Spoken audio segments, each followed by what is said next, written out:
सभी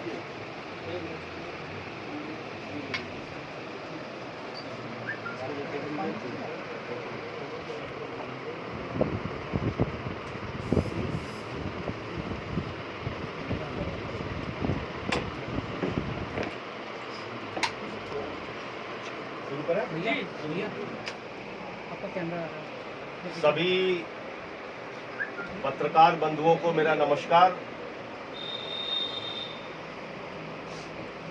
योगी सरकार ने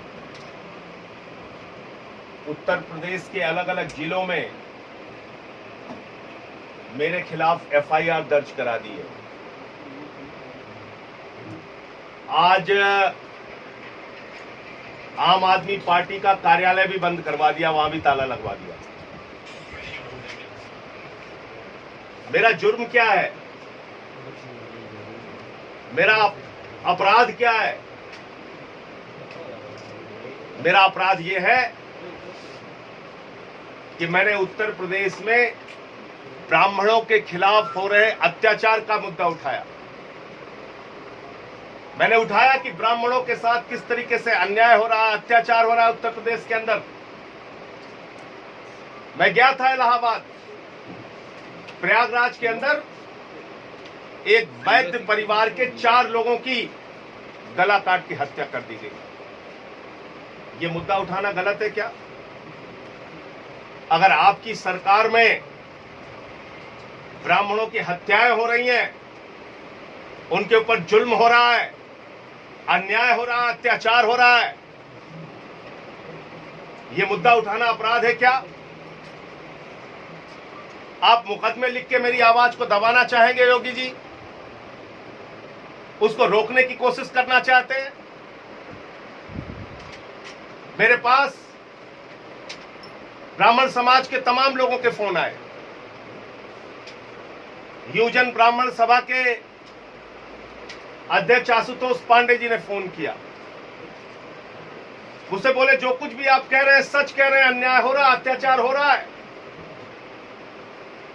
और ये मुद्दा उठाना कहीं से कोई गलत नहीं है। मैं बता देना चाहता हूं योगी जी, एक नहीं 1000 मुकदमे आप लिखिए। अभी तो आपने सिर्फ 5 जिलों में मुकदमे लिखे हैं। 1700 थाने उत्तर प्रदेश में है, 1700 मुकदमे लिखे मेरे खिलाफ। और अगर आप नहीं लिखवा पाते तो मैं सोचूंगा कि आपकी थानेदार भी नहीं सुनता। लिखवाइए 1700 मुकदमे। लेकिन ब्राह्मणों पर जो अत्याचार आपकी सरकार में हो रहा है, उस मुद्दे को उठाता रहा हूं, उठाता रहूंगा। मेरे पास ठाकुर समाज के बहुत सारे लोगों का फोन आया। वो हाथ थे इस बात से, दुखी थे मेरे बयान से। मुझसे कह रहे थे आपने ये क्यों कह दिया कि उत्तर प्रदेश में सिर्फ ठाकुरों की सरकार चल रही है? अगर एक सरकार आई है जो ठाकुरों का भला कर रही है तो इसमें आपको आपत्ति क्या है? एक गाजियाबाद से रवि सिंह जी है, उन्होंने मुझे मैसेज किया कि मैं आपको और आपकी पार्टी को बहुत प्यार करता हूं, लेकिन आपके बयान से दुखी हूं, आहत हूं। तो मैंने उनसे कहा कि योगी जी ठाकुरों के नेता हैं, जैसे केशव प्रसाद मौर्य जी मौर्य के नेता हैं, दिनेश चंद्र शर्मा जी ब्राह्मणों के नेता हैं, वैसे योगी जी ठाकुरों के नेता हैं। ठाकुरों के लिए काम करें, मुझे इसमें कोई आपत्ति नहीं है। लेकिन बाकी जातियों के साथ अन्याय क्यों हो रहा है, मुझे आपत्ति इस बात पे है। बाकी जातियों पे जुल्म क्यों हो रहा है, उनकी हत्या की घटनाएं क्यों हो रही हैं, लूट बलात्कार डकैती की घटनाएं क्यों नहीं उत्तर प्रदेश में रोकी जा रही हैं? आप राम राज्य की बात करते हैं योगी जी। योगी जी, मैं आपको बता दूं कि मैं प्रभु श्री राम की धरती अवध के क्षेत्र का क्षत्रिय हूं। और मैं आपको बताना चाहता हूं, मैंने रघुवंशी मां की कोख से जन्म लिया है। और प्रभु श्री राम के जो आदर्श थे, उन्होंने सेबरी के जूठे बेर खाए। निषाद राज ने नैया पे बिठा के भगवान श्री राम को नदी पार कराई। बानरों की, भालुओं की, रीछ की, नल की, नील की, सुग्रीव की सेना बनाकर उन्होंने रावणों का नाश किया। अपने ऊपर तमाम कष्ट सहकर भी जनता के हित को, प्रजा के हित को सर्वोपरि रखा। ये राम का आदर्श है। महाराणा प्रताप का आदर्श, पीरों की सेना बनाकर, उनकी सेना के सेनापति थे हकीम खान सूरी, और उन्होंने अकबर से लड़ाई लड़ी। भगवान गौतम बुद्ध का आदर्श, पिछड़ों की, वंचितों की, शोषितों की आवाज उठाने के लिए सत्ता का त्याग कर दिया, राजपाट त्याग दिया। आपसे मुझे क्षत्रिय धर्म सीखने की जरूरत नहीं है। मैं सिर्फ आपको यह बताना चाहता हूं कि सभी जातियों के लिए, सभी वर्गों के लिए काम करने की जिम्मेदारी एक निर्वाचित, लोकतांत्रिक ढंग से, संवैधानिक ढंग से चुनी हुई सरकार की है। उत्तर प्रदेश में हम 24 करोड़ लोगों की सरकार चाहते हैं। सिर्फ ठाकुरों की सरकार नहीं चाहते, किसी एक जाति विशेष की सरकार नहीं चाहते। और यह कह देना अपराध है क्या? फिर कैसा राम राज्य है जहां सबके लिए काम ना हो, जहां सभी जातियों, सभी वर्गों के लिए काम ना हो, सबका हित ध्यान ना रखा जाए? मेरे पास कल ओम प्रकाश राजभर जी मिलने आए थे, उत्तर प्रदेश सरकार के पूर्व मंत्री, वर्तमान में विधायक हैं, और उन्होंने भागीदारी संकल्प मोर्चा बना रखा है, जिसमें नाई समाज के लोग भी हैं, जिसमें पाल समाज के लोग भी हैं, जिसमें निषाद समाज के लोग भी हैं, जिसमें राजभर समाज के लोग भी हैं, जिसमें कुशवाहा समाज के लोग भी हैं। और उन्होंने कहा साफ तौर पे कि संजय सिंह जी, जो आपने बात कही वो एक सच्ची बात कही। आज दूसरी पार्टियां हिम्मत नहीं कर रही हैं बोलने की, योगी के डर के कारण। आपने बोला, आपको बधाई, आपने बहुत अच्छी बात कही। और ये जुल्म हो रहा है उत्तर प्रदेश के अंदर, तो मेरी बात से सहमत नहीं। यादव समाज के लोगों का फोन आया, जाट समाज के लोगों का फोन आया, तमाम जातियों में इस बात को लेकर गुस्सा है, रोष है, आक्रोश है कि उत्तर प्रदेश में उनकी सुनी नहीं जा रही, उनको नौकरियां नहीं दी जा रही, उनको रोजगार नहीं दिया जा रहा, उनको काम नहीं दिया जा रहा है, उनके साथ अन्याय हो रहा है, जुल्म हो रहा है, अत्याचार हो रहा है। आजमगढ़ की घटना को उठा के देख लीजिए, लखीमपुर की घटना को उठा के देख लीजिए, क्या हो रहा है उत्तर प्रदेश के अंदर। और इसलिए आज मैं आपसे कहना चाहता हूं, योगी जी, आप ठाकुरों के नेता हैं, ठाकुरों के लिए काम करना चाहते हैं, कीजिए, लेकिन ब्राह्मणों के हित का भी ध्यान रखिए, यादवों के हित का भी ध्यान रखिए, पटेलों के हित का भी ध्यान रखिए, लोध के हित का भी ध्यान रखिए, निषाद के हित का भी ध्यान रखिए, राजभर के भी हित का ध्यान रखिए, तेली के भी हित का ध्यान रखिए, नाई के हित का भी ध्यान रखिए, सोनकर के, वाल्मीकि के हित का भी ध्यान रखिए, जाटो समाज के लोगों का भी हित ध्यान में रखिए। गुजर हो, जाट हो, उत्तर प्रदेश में रहने वाली सभी जातियों के हित का ध्यान रखिए। हमें उत्तर प्रदेश में 24 करोड़ जनता की सरकार चाहिए, हमें किसी जाति की सरकार नहीं चाहिए। और आज मैं फिर दोहरा रहा हूं इस बात को कि मैं जो बोलता रहा हूं वो बोलता रहूंगा। मैंने जो सच कहा है वो आगे भी कहता रहूंगा। और इसको लेकर अगर आप मेरे ऊपर मुकदमे लिखवाना चाहते हैं, मेरे कार्यालय बंद करवाना चाहते हैं, धमकियां दिलवाना चाहते हैं, लाठी चलवाना चाहते हैं, जेल भिजवाना चाहते हैं, तो आप कीजिए, आप स्वतंत्र हैं। और मैं आपके लिए एक शेर पढ़ना चाहता हूं, चंद लाइनों का है,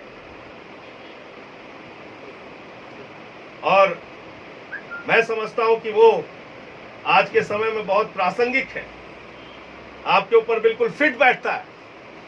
आप जिस तरह से सरकार चला रहे हैं और चलाना चाहते हैं, ये चंद लाइनें मैं आपके लिए पढ़ना चाहता हूं कि शहर शहर ये तबाही हमें मंजूर नहीं, शहर शहर ये तबाही हमें कबूल नहीं, निजाम जिल्ले इलाही हमें कबूल नहीं, तुम्हारी तंग निगाही हमें कबूल नहीं, सुबह पे ये स्याही हमें कबूल नहीं।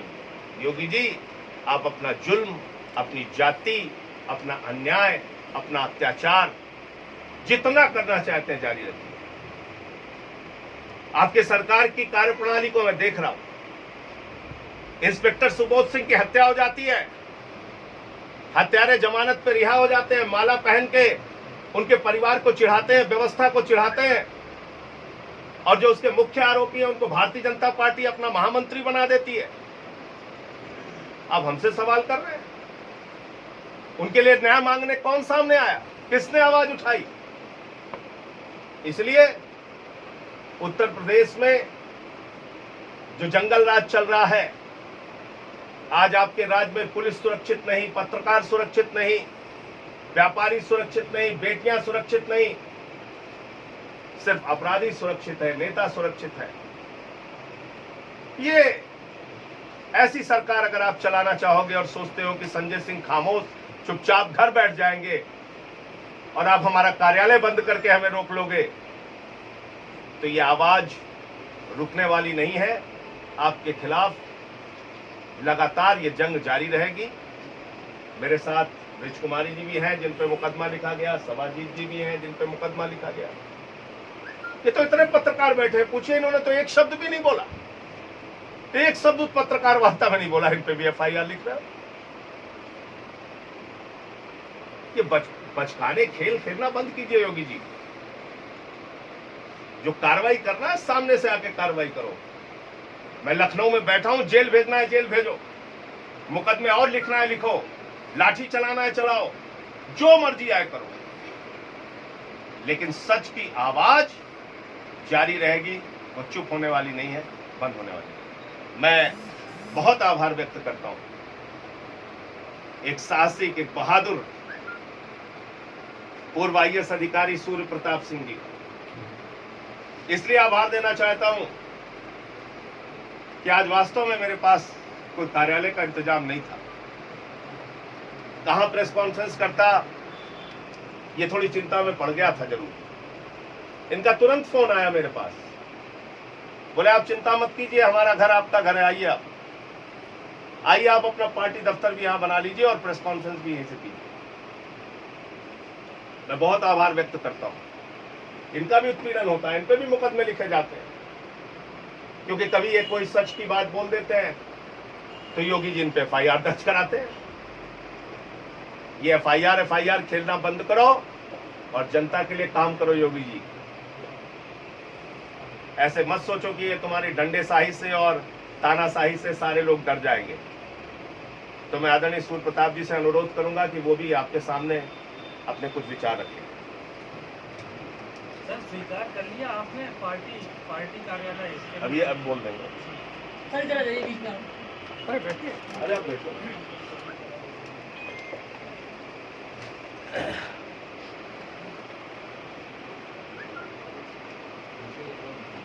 सभी लोगों को विनम्र अनुरोध है कि राइट पर्सपेक्टिव में चीजों को देखें। आपको याद होगा पूर्व सरकारों से मैं मुद्दे उठाता रहा इस प्रदेश के, चाहे भ्रष्टाचार के हैं, अन्याय के हैं, बलात्कार के हैं, हत्याओं के हैं, उत्पीड़न के हैं। पूर्व सरकार से लड़ाई लड़ते रहे, और जब मैं पूर्व सरकार में लड़ाई लड़ता था तो वर्तमान सत्ताधारी मेरी पीठ तक तपाते थे कि बड़ा अच्छा काम कर। आज वही मुद्दे अन्याय के, अत्याचार के मैं उठाता हूं तो इनको बुरा लगता है। ये तो दोगला चरित्र हो गया ना। वे अन्याय के खिलाफ और कोई बात करे, अन्याय तो हर पार्टी सत्ता में हो सकता है। इस सरकार में देखिए, मैं नहीं कहता हत्या बलात्कार पूर्व सरकारों में नहीं होती, अपराध पूर्व सरकारों में नहीं होते। लेकिन ये सरकार जो आई, वो सरकार की धुरी क्या थी, आधार क्या था? आधार था ना गुंडा राज और ना भ्रष्टाचार। एक टॉल क्लेम किया इन्होंने और वो क्लेम में असफल हो गए। आज पूर्व सरकार से कम नहीं, अधिक ही भ्रष्टाचार है और अधिक ही अन्याय है, अधिक ही अपराध है, किसी से छुपा नहीं।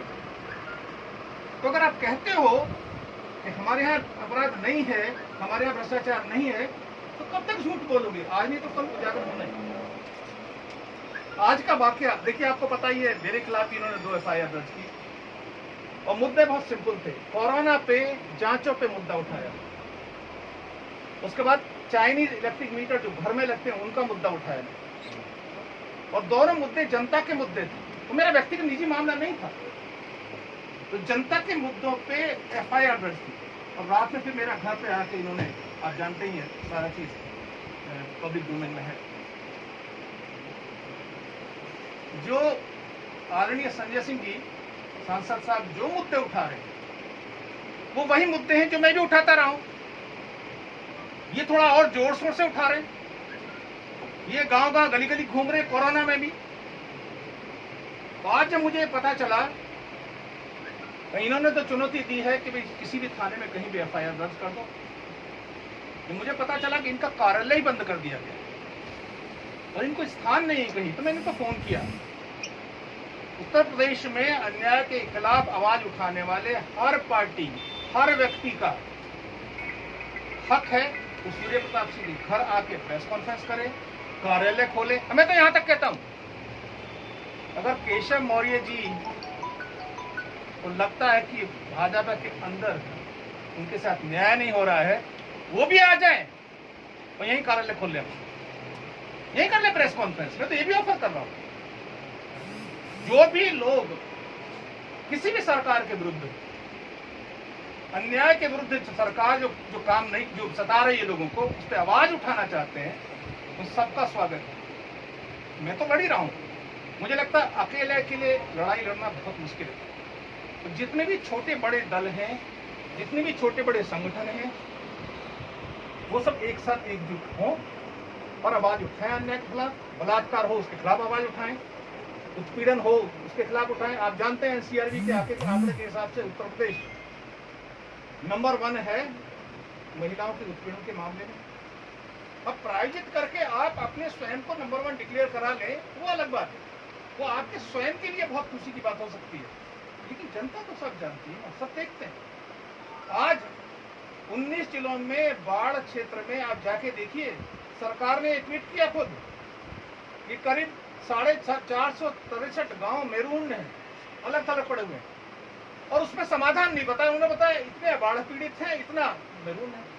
अरे आपको ये सूचना थोड़ी देनी है, आप तो कल्याणकारी राज्य हैं, आपको समाधान बताइए, कितनी राहत वितरित हुई, कितना पैसा वितरित हुआ, वो बताना है आपको। आपको सूचना नहीं देनी है कि इतने गांव बाढ़ पीड़ित हैं, कितने गांव अलग थलग पड़े मेरून में, ये सूचना नहीं देती है। सूचना देते हैं। कोरोना का काल महामारी का काल है, इस महामारी के काल में लोगों को दया, सहानुभूति और प्रेम की जरूरत है। आप कहते हैं हमने 36,000 FIR दर्ज कर दी, किसी ने मास्क नहीं पहना FIR दर्ज कर दी, आप उसमें अपनी शान समझते हो, उसको उपलब्धि मानते हो।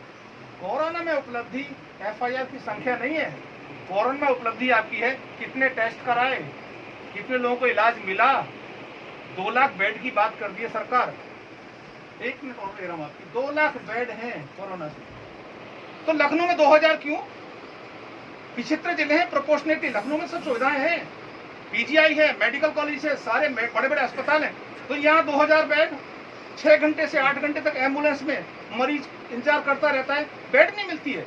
तो कैसे माने कि आप 2 लाख बेड पूरे प्रदेश में है? ऐसे झूठ प्रचार करने से, झूठ बोलने से कोरोना समाप्त नहीं होगा। इस सरकार को FIR प्रदेश मत बनाइए, इस सरकार को, इस राज्य को कल्याणकारी राज्य बनाइए, जिसमें सबका हित हो, सब वर्गों का हित हो, सभी धर्मों का हित हो। यही मेरा अनुरोध है। मैं स्वागत करता हूं संजय सिंह जी का कि आपकी जो लड़ाई है, हम जैसे तमाम लोग जो समान लड़ाई लड़ रहे हैं, हम आपके साथ हैं। आप निकलिए आगे, और ये घर आपके लिए, आपकी पार्टी के लिए, आप दफ्तर बनाएं, आप यहाँ प्रेस कॉन्फ्रेंस करें। इन्हीं के साथ साथ और भी जितने भी संगठन हैं, मैं कहता हूं जो लोग भारतीय जनता पार्टी में उपेक्षित महसूस कर रहे हैं, तमाम जातियों के बड़े बड़े नेता उपेक्षित महसूस कर रहे हैं, उनको भी आमंत्रित करता हूं मैं, आइए मेरे घर पे प्रेस कॉन्फ्रेंस करिए, आप भी अलग होकर दफ्तर खोलिए, पार्टी बनाइए, आ जाइए हमारे साथ में, मिलकर लड़ेंगे ना। बहुत बहुत आभार, बहुत बहुत धन्यवाद। अब कोई सवाल आप लोगों का हो? कोई सवाल आप लोगों का हो?